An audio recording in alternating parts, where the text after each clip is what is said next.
Hi everyone and welcome back to Rachel's Enchanting Cakes. For today's tutorial I'm going to be showing you how to use this frost form kit with buttercream.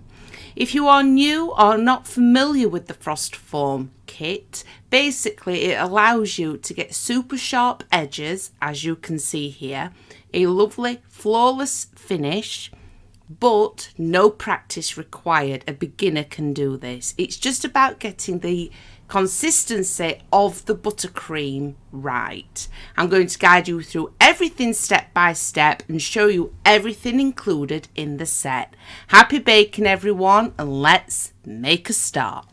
This is what the full kit will look like, and there is a link to their official website in the description below this tutorial. They do ship worldwide.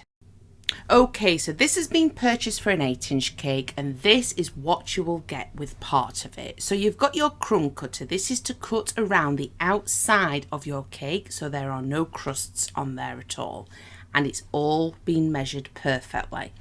This part we will be placing the cake actually on, and then finally the piece of plastic, which is extremely high quality, is what the liner will be going into when we add our buttercream. Now if you order the set, the liner will come with it, and this is what it actually looks like.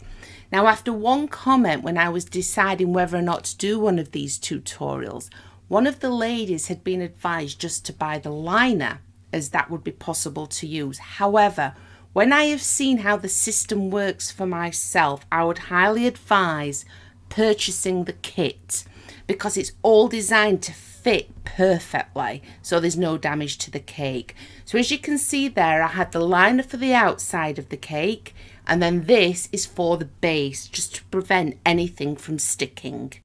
Using the crumb cutter, I simply cut away the crusts on my 8-inch round cakes.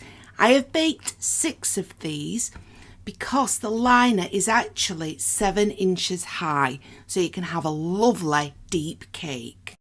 Once your cakes are to one side, take the base of the frost form and simply add some buttercream.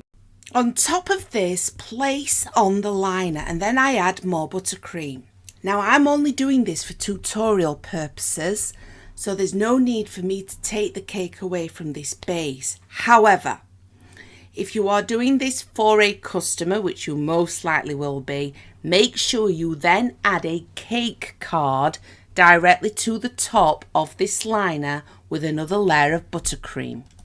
We are now going to start stacking and filling our cake. So take your first layer and place this directly in the centre. You need to have an even rim around the side, so take your time getting this right.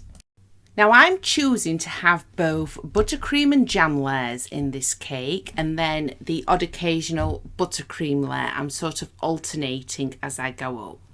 This cake ends up being 7 inches deep. I've got lovely thin slices of cake. The crusts have been cut off, and I'm just adding all of this delicious filling. I just wanted to show you how versatile this product actually is, because it can work with a lovely Victoria sponge cake.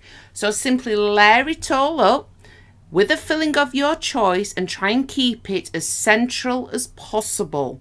You want it bang on top of each one underneath.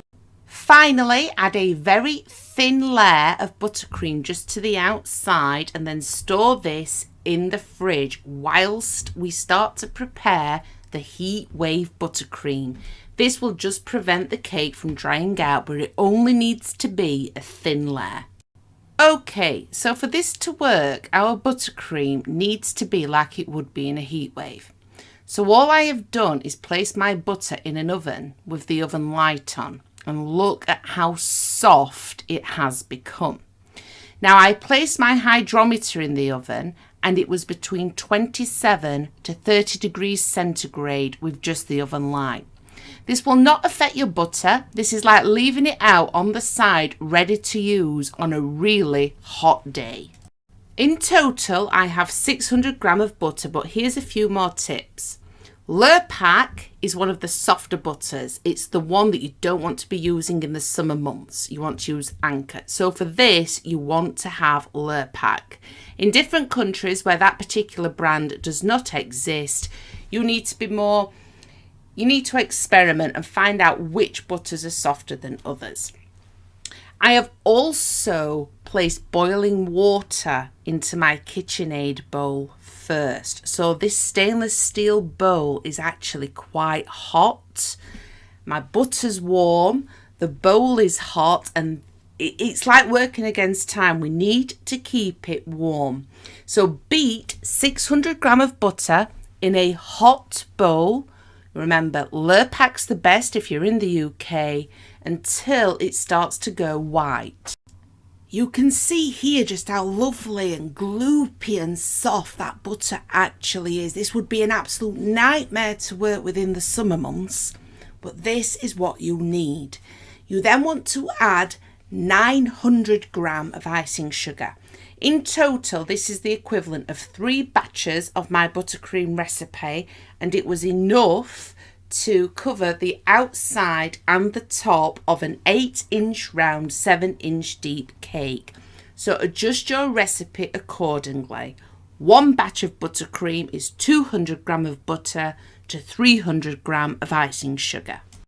Add 3 teaspoons of vanilla extract, 1 teaspoon for each batch of buttercream.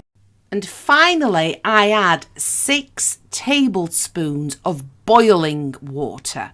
Now, in my usual buttercream recipe, I would add 1 tablespoon of cooled down boiled water per batch. So I'm adding double the amount, which is going to make the buttercream super soft, even though it's already really soft.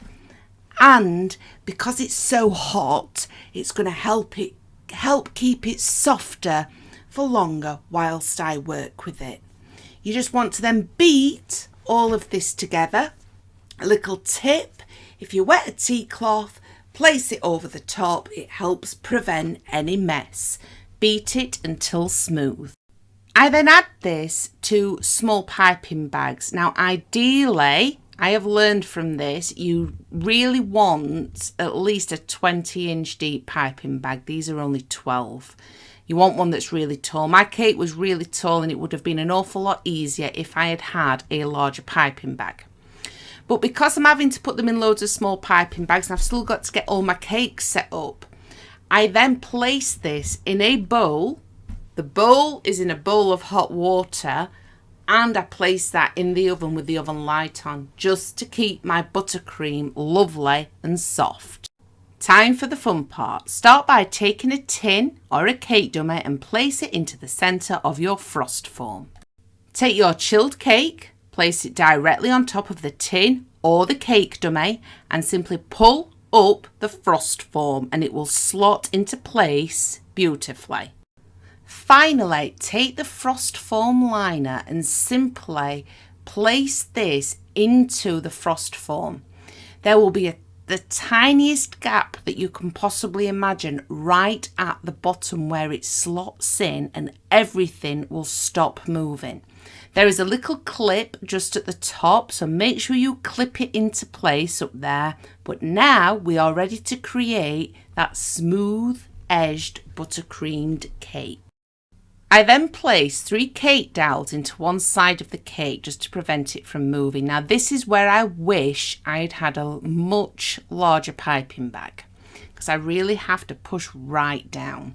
I also wish, in hindsight, I'd done this in a different colour, because at certain sections of this it is harder for you to see. But the secret is, look right down to the base and make sure it's going all the way down there. I had no issues, it did, but as mentioned previously, you need to make a lovely soft buttercream and keep it soft.